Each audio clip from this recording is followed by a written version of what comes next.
이 무더운 계절에도 시원한 바람과 비를 주셔서 주위를 이 더위를 견디게 하시니 감사합니다.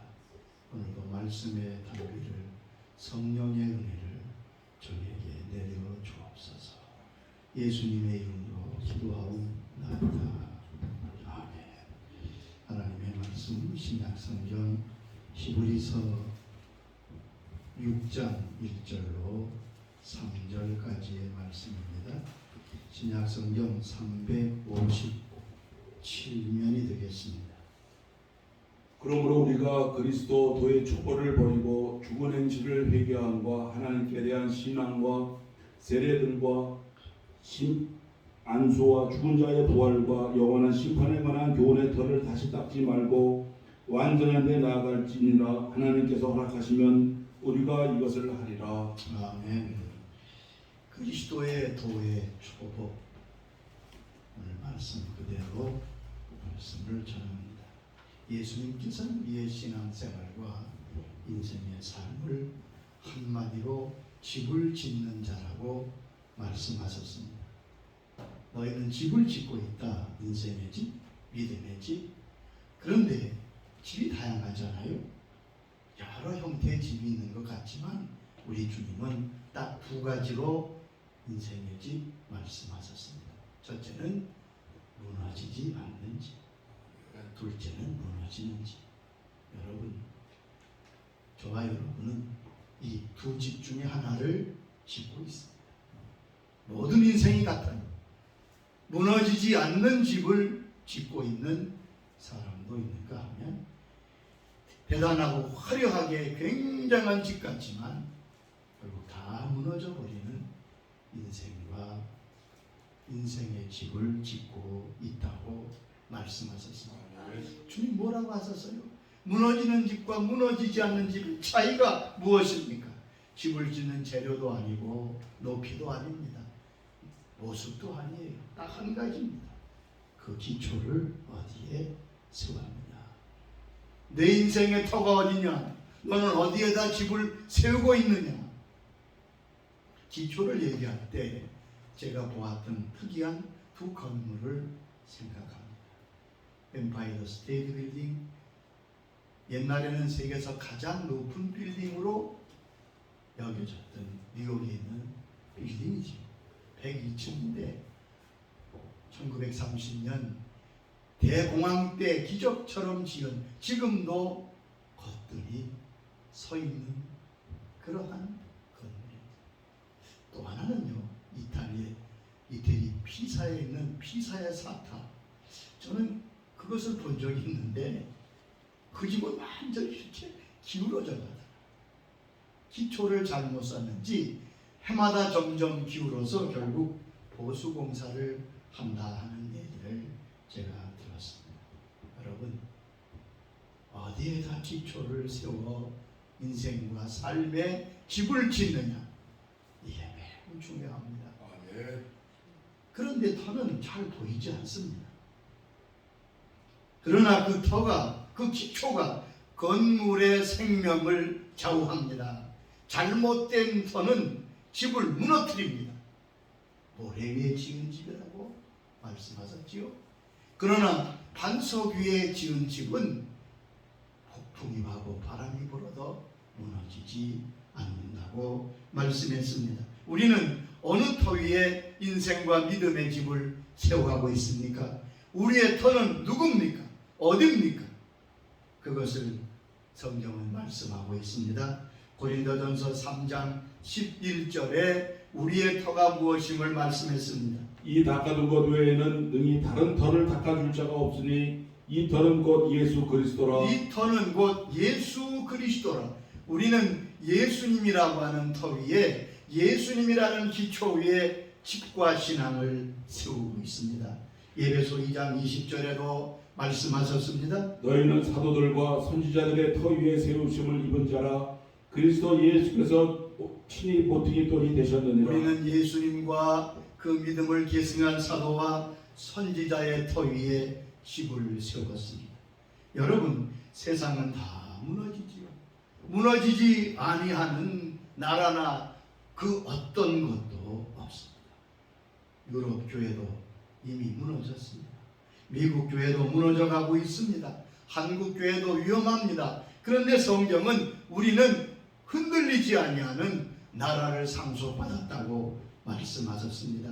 히브리 12장 28절에 뭐라고 말씀했습니까? 그러므로 우리가 흔들리지 않는 나라를 받았은즉 은혜를 받자. 우리가 받은 천국, 우리가 받은 예수 그리스도의 믿음의 세계는 흔들리지 아니하는, 무너지지 아니하는 나라입니다. 그러므로 하나님의 나라는 흔들리지 않는 나라입니다. 바른 터 위에 선 예수 그리스도의 터 위에 선 교회는 흔들리지 않습니다. 주님 말씀한 대로 이 반석 위에 내 교회를 세우리니 음부의 권세가 이기지 못하리라 말씀하셨습니다. 여러분, 무너지지 않는 터는 예수 그리스도밖에 없습니다. 사도행전 4장 12절에 신이 말씀하셨습니다. 다리로서는 구원을 얻을 수 없나니 천하 인간에게 구원 얻을 만한 다른 이름을 우리에게 주시니 하나님이 예수님 외에 다른 이름을 구원자로 주신 일이 없다고요. 예수님은 하나님이 유일하게 세우신 구원자이십니다. 이것이 대진리며 교회의 견고한 기초입니다. 캐토릭은 이미 이 기초가 무너졌습니다. 왜요? 종교 다원주의를 받아들였기 때문입니다. 예수님 외에도 구원이 있다는 거예요. 구원의 길이 있다는 거예요. 저는 김수환 추경이 살았을 때 방송에 나와 한 얘기를 듣고 깜짝 놀랐어요. 그때 도올 김용욱이 이러한 질문을, 왜 기독교만, 왜 예수에게만 구원이 있다고 말합니까? 그때 김수환 추경이 이렇게 대답하더라고요. 누구든지 어떤 종교든지 바르게 살면 하나님이 구원하십니다. 이게 무슨 엉뚱한 소리입니까? 그것은 WC도 같습니다. 여러분, 이미 교회 안에 수많은 잘못된 사상들이 침투해 있습니다. 신학자들 가운데 무신론도 많습니다. 여러분 자신의 터를 한번 점검해 보시기 바랍니다.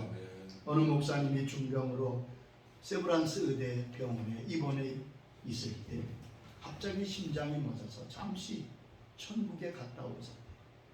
그분이 천국에서 본 광경을 이렇게 말씀합니다. 천국에 가니까 구름같이 수많은 성도들이 모여서 주님을 찬송하는데 그때 우레소리 같은 음성이 그 목사님에게 들렸답니다. 여기에는 다원주의 신앙이나 포스트모덤이나 어떠한 신학사상이나 어떠한 선언 같은 것을 가지고는 아무도 들어올 수 없다. 여기 오는 사람은 오직 예수 그리스도의 보혈로 구원받은 사람들만이 들어올 수 있다.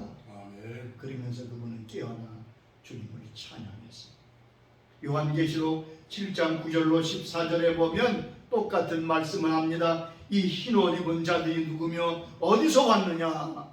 이때 이렇게 계시록 7장 14절에 말씀하십니다. 이는 큰 환난에서 나오는 자들인데 어린 양의 피에 그 옷을 찢어 희게 하였느니라. 큰 환난에서 나왔는데 천국의 그 모든 흰옷 입은 주의 백성들은 어린 양의 피에 그 옷을 씻어 희게 된 자들이라. 여러분, 구원은 오직 예수 그리스도의 보혈로 씻음받은 자만이 받습니다. 다른 이름은 없어요. 여러분 속지 마시기 바랍니다. 그것은 이미 기초가 무너진 것과 같습니다. 신학자 브루스는 교회는 베드로의 고백을 자기의 것으로 만들며 예수님을 그리스도요 하나님의 아들로 인정하는 사람들로 구성된다고 잘 설명하고 있습니다. 오늘 본문 히브리 6장 1절로 3절에 보면 그리스도의 초보가 무엇임을 말씀했습니다. 제가 40년 넘게 교회를 섬기며 목회하며 늘 안타까워하는 것은 올해 교회 나오고 중직을 가진 사람들 중에도 너무 어린 신앙이 많다는 거. 여러분 아직도 젖병을 빨고 있는, 아직도 세신된 내어줄 자리에 자기가 누워있어요. 그런 자가 얼마나 많은지. 그들도 다 구원받은 백성임에 틀림없지만 어린아이인 거예요. 10년이 지나고 20년이 지나도 여전히 그 신앙이 어립니다. 거기에 대한 말씀입니다.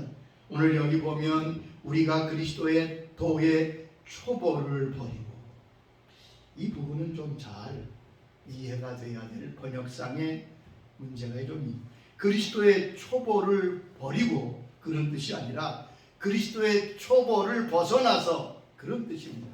그리스도의 초보, 즉 그리스도의 어린 신앙에서 벗어나서 성숙한 신앙으로 나아갈 것을 권면하는 말씀입니다. 히브리 5장 12절에 이렇게 말씀했지요. 때가 오래되었으므로 너희가 마땅히 선생이 되었을 터인데 너희가 다시 하나님의 말씀에 초보에 대하여 누구에게 가르침을 받아야 할 처지이니 단단한 음식은 못 먹고 젖이나 먹어야 할 때가 되었도다. 너희가 오랫동안 주를 섬기지 않았느냐? 오랫동안 교회 나오지 않았느냐? 오랫동안 신앙생활 하지 않았느냐? 그러면 이제 다른 사람을 가르쳐야 될 선생의 위치에 있어야 되는데 아직도 하나님의 말씀의 초보, 진리의 초보에 머물러서 누구에게 가르침을 받아야 될 형편이니 아직도 어린아이 젖먹이의 수준에 있음을 안타까워하는 말씀입니다. 그래서 그리스도의 도의 초보를 버리는 말은 그리스도의 초보에서 벗어나서 장성한 분량에 나아갈 것을 권면하면서 기독교, 우리 믿는 믿음의 초보의 내용이 무엇인가를 6가지로 오늘 본문은 말씀하고 있습니다. 오늘 드리는 이 말씀은 오늘 히브리 6장 1절과 2절에 나오는 말씀은 우리 기독교 신앙, 내가 믿는 믿음의 초보적인 기초가 6가지인 것을 말씀합니다. 회개와 믿음과 세례들과 안수와 부활과 심판에 대한 6대 진리가 우리의 믿음의 초보라고 말씀하십니다. 그 진리 위에 든든히 서서 성숙한 신앙으로 나아가야 한다는 것입니다. 그 6대 초보적인 진리를 보면 좀 특이한 게 있죠. 세례들과 안수와, 여러분 이런 것들은 교회에서 잘 가르침을 받지 아니하는 부분들인데 이것들도 자세하게 우리가 깊이 있게 깨닫고 그 진리 위에 서야 할 것입니다. 그 첫째가 무엇입니까? 오늘 여기 1절 보면 죽은 행실을 회개함과, 그리스도의 도의 초보의 첫째는 회개라고 말씀하셨습니다. 우리의 신앙은 회개로부터 시작됩니다. 아멘. 믿음이 먼저가 아니에요. 두 번째 믿음이 나오잖아요. 여러분 로이드 존스는 이렇게 이 부분을 해석합니다. 복음 설교에 있어서 회개의 문제는 가장 먼저 놓아야 된다. 그것은 대단히 중요한 규칙이다. 무엇보다 먼저 복음은 우리에게 회개하라고 촉구한다. 여러분 이것이 우선순위입니다. 오늘날 한국교회가 이렇게 약해지고 무분별하게 잘못되는 것은 이 가장 중요한 기초인 회개에 대한 것을 바로 외치지 않기 때문입니다. 여러분 회개가 가장 첫째 기본의 신앙의 요소입니다. 예수님께서 공생애를 시작하시며 복음 사역을, 구원의 사역을 시작하시며 가장 먼저 선포하신 말씀이 회개였습니다.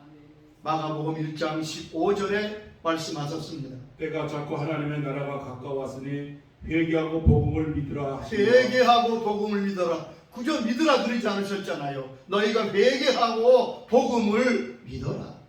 마태복음 4장 17절에도 같은 말씀을 하셨습니다. 이때부터 예수께서 비로소 전파하여 이르시되 회개하라 천국이 가까이 왔느니라 하시니라. 아멘. 토마스 왓슨은 천국 가는 백성은 두 날개를 가진 새와 같다고 했습니다. 우리가 천국으로 날아가는 데는 회개와 믿음의 날개가 꼭 필요합니다. 여러분, 회개하고 복음을 믿어라. 그것이 주님의 가르침입니다. 회개는 가장 중요한 믿음의 우리 신앙의 진리의 초보입니다. 회개는 무엇입니까? 죄를 버리는 것입니다. 죄된 생활에서 돌아서는 것입니다. 세상으로 향하던 걸음이 하나님께로 돌이키는 것을 말합니다. 토마스 왓스는 우리 장로고가 잘 아는 요리문답, 소요리 대요리 문답을 작성했던 신학자. 그분은 그의 책 회개에서 회개의 정의를 이렇게 6가지로 그 성격을 말하고 있습니다. 회개란 첫째, 죄를 발견하는 것이고, 둘째는 죄를 슬퍼하는 것이고, 셋째는 그 죄를 고백하는 것이고, 넷째는 죄를 부끄러워하는 것이고, 다섯째는 죄를 미워하는 것이고, 여섯째는 죄를 하나님 앞에 회개하고 또한 버리는 것이라고 말합니다. 여러분, 회개는 죄에 대한 깨달음입니다. 회개하기 위해서는 내가 죄인인 줄 알아야 되잖아요.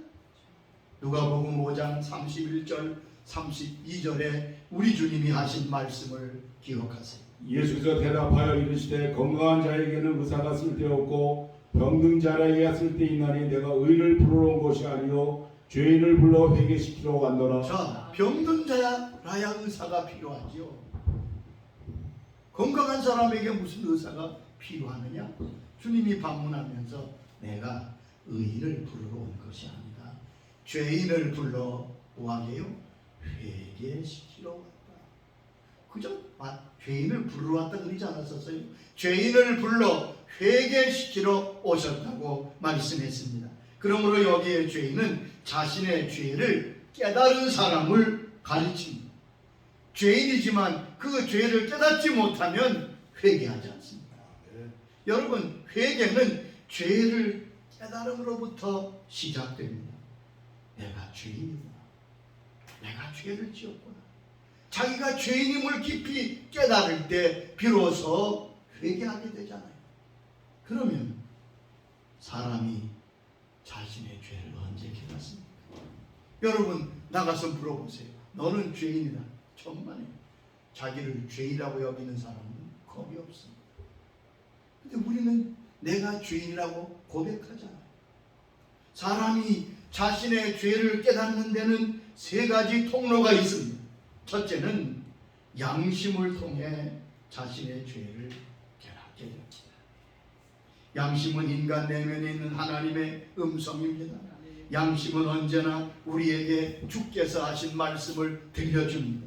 양심의 소리를 우리가 귀를 기울이고 그 양심의 소리에 따라 행해야 합니다. 디모데전서 1장 19절에 보면 아주 중요한 말씀을 하셨습니다. 여러분, 믿음과 우리의 양심이 어떤 관계가 있을까요?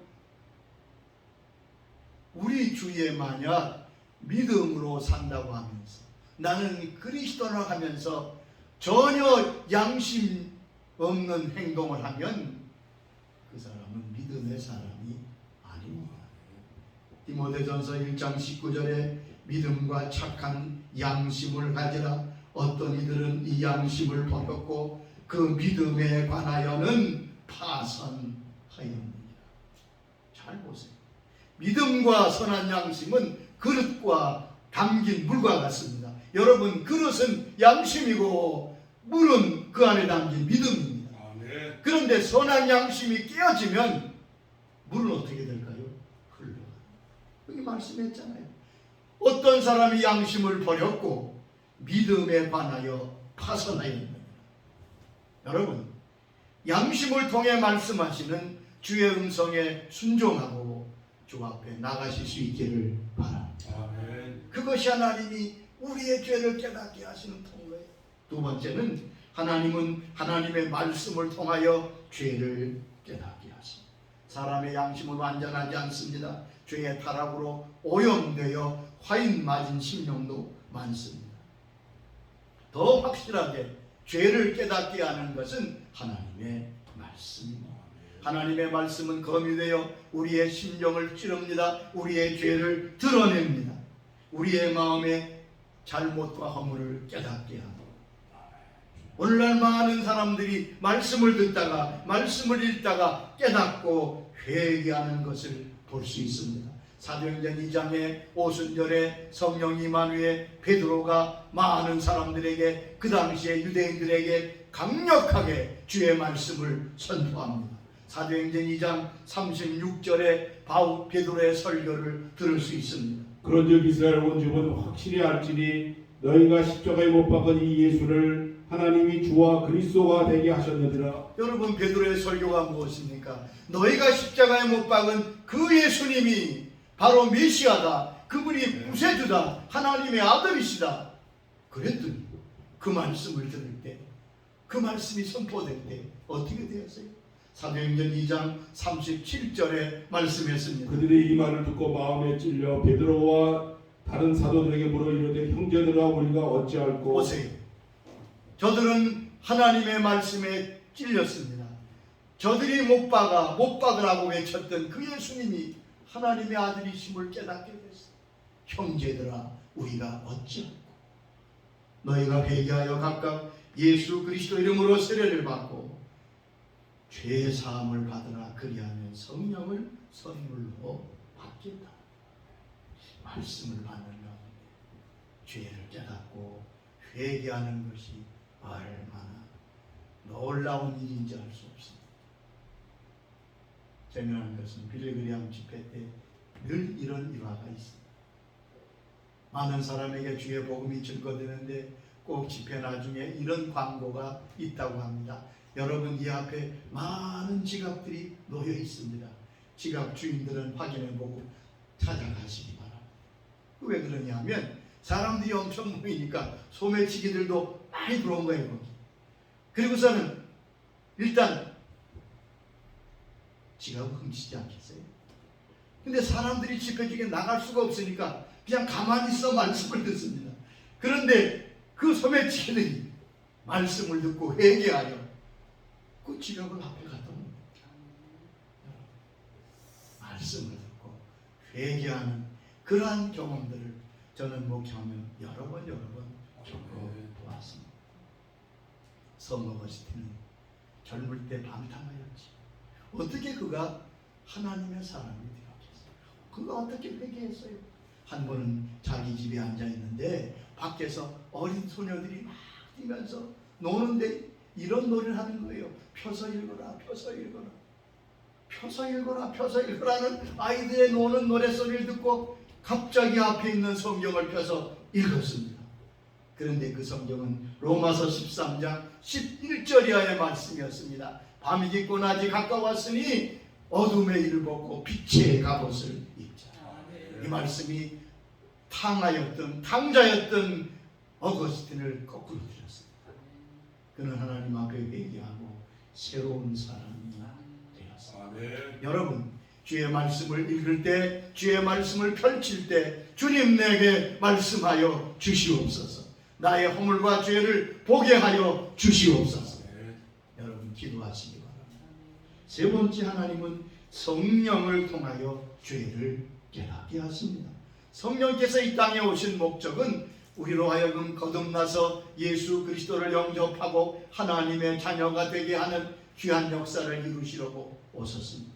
또 하나는 우리가 죄를 깨닫고 회개하여 하나님을 닮는 주의 자녀로 성장하도록 하게 하기 위해서 오셨습니다.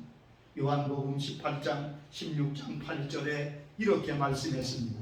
그가 와서 죄에 대하여 의에 대하여 심판에 대하여 세상을 심판하시리라. 주님은, 성령님은 우리의 죄를 깨닫게 하기 위해 책망하십니다. 특별히 예수 믿지 아니하는 죄를 깨닫게 하신다고 말씀했습니다.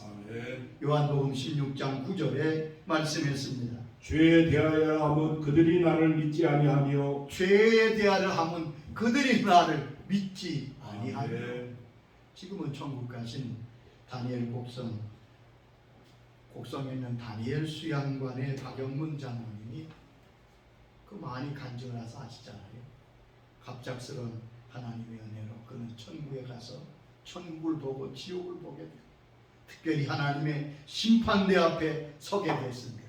그때 그분이 전혀 죄라고 여기지 않았던 두 가지 죄가 가장 큰 죄인 것을 알게 되었다고 간증하고 있습니다. 첫째는 하나님 앞에 심판대 가니까 가장 큰 죄는 예수 믿지 않은 죄. 두 번째는 예수 믿는 사람 핍박한 죄였다고 그는 고백합니다. 여러분, 이것을 깨닫게 하시는 분이 성령님이십니다.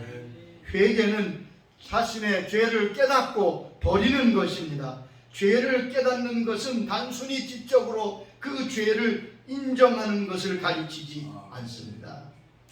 하나님 앞에 겸손히 나아가 주의 은혜로 그 십자가를 붙들고 회개하는 것, 죄를 뉘우치고 버리고 주님 앞에 돌아가는 것을 의미합니다. 회개는 특별히 자기 의가 강한 사람은 하기가 어렵습니다. 여러분, 우리 주위 보세요. 내가 죄인인 것을 인정하는 사람이 그렇게 많지 않습니다. 무리는 그런 말을 했습니다. 어떤 사람이 자신의 죄를 깊이 깨닫지 못할 때 그것은 그가 진정으로 회개하지 않았다는 정확한 표시가 됩니다. 자기의 죄가 그다지 중하지 않다고 여기는 사람은 조만간에 다시 옛 죄에 빠지게 됩니다. 사람은 세 가지 면에서 자기를 볼 수 있습니다. 내가 보는 내가 있습니다. 다른 사람이 보는 내가 있습니다. 하나님이 보시는 내가 있습니다. 내가 나를 보는 건 정확하지 않습니다. 어쩌면 잘 보려고 하겠죠. 다른 사람이 보는 나는 전혀 잘못 보이십시오. 겉만 보니까요. 그러나 나를 지으신 하나님은 나를 정확히 보십니다. 오늘도 주께서 양심을 통해서, 말씀을 통해서, 성령을 통해서 우리에게 말씀하신 우리의 모습을 보여주시기를 바랍니다. 그래서 회개에 합당한 열매를 믿고 성숙한 하나님의 사람으로 나아가 회개의 은총을 부어주시기 주의 이름으로 축원합니다. 아멘. 아버지 하나님 감사합니다. 그리스도의 도의 초보, 가장 중요한 기초가 되는 진리를 말씀하시면서 첫 번째 죽은 행실에 대한 회개를 말씀해 주셔서 감사합니다. 회개가 사라져가는 이 시대에 다시 회개의 은총을 저희에게 부어 주시옵소서. 주님 역사해 주옵소서. 성령님 이 땅에 이 한국교회에 우리 심령위에 회개의 영을 부어 주시고 1907년 장대현 교회에서 일어난 회개 역사가 한국을 새롭게 했던 것처럼 오늘 이 땅에 다시 저희 심령에 회개의 영을 부으시고 겸손히 엎드려 회개하고 소생하는 역사들이 있게 하여 주시옵소서. 예수님의 이름으로 기도드리옵나이다. 아멘.